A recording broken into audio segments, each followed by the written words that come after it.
What if you're not in the wrong place?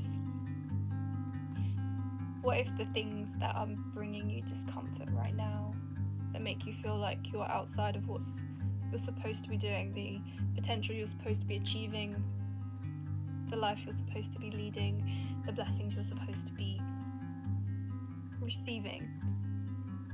What if you're not outside that, even though it feels like it? What if you're not displaced, but in fact you're exactly where you need to be?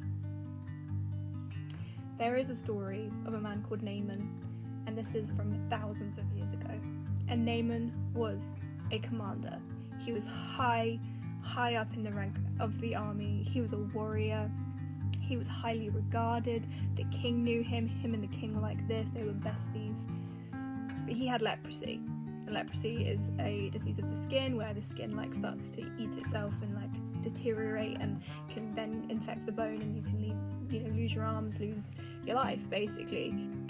And there was a little girl who was one of his slaves, basically, and she said, if only Naaman, if only the master knew knew the prophet Elisha from where I used to be, because slaves back in the day, especially these little girls, when these armies, when these places would have taken over and won a battle or won a area of land, would have then taken these women, these men, these children back as slaves. And so she would have been taken from that area. And so she said, if only he knows Elisha, because Elisha would be able to help him. So then the mistress tells Naaman, and Naaman's like, bring me this Elisha. I need to know what's going to happen. Anyway, fast forward.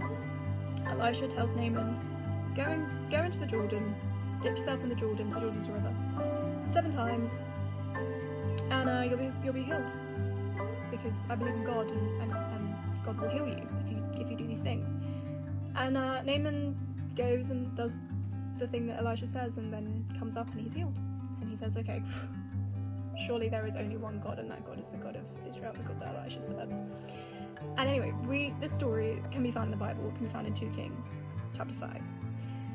And often when we read this chapter, when we read this story, or if it's the first time you hear it, the thing that might be standing out to you is like, cool, Naaman. It's the story of Naaman. Naaman was this person of influence, was this really important person, and then he had this disease, and he chose to trust the fact that Elisha had said to go and do this thing, rather than being like, yeah, right, okay, I'll just go dunk myself in the Jordan, shall I?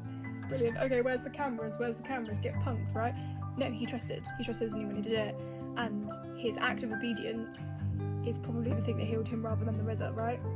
And God blessing that, and then coming out and believing in God and what have you. We often read that story and we're like, okay, so that's the thing that we're going to take away from that. And I'm not saying that that's not true. The thing I want to focus on is the girl. I bet that at some point, maybe multiple points, that girl would have been in that situation, having been ripped from her home, having been taken away from her comforts, from her family, from the situations that she knew, from the responsibilities and the role that she had to play that she knew, or that she had to grow into that she knew, the things of her future. She knew what that looked like when she was there, because she could look at the people that had already gone before her and done it. But no, she was taken, and she was in a different place where all of her responsibilities had changed. Her life looked different. Her day-to-day had changed.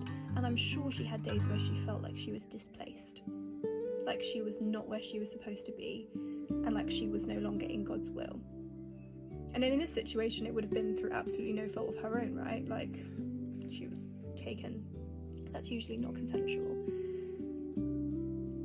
But she was exactly in the right place for Naaman to be able to be brought to the Lord. She was exactly the right place to be able to share about Elisha, for God to be able to use her. The little girl had been taken from her home, and she was instrumental in leading Naaman to God, to freedom.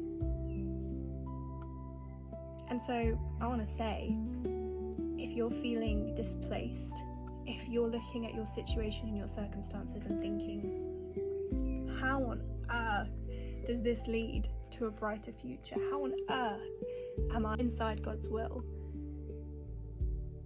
Maybe you're not being held captive. Maybe you're not displaced.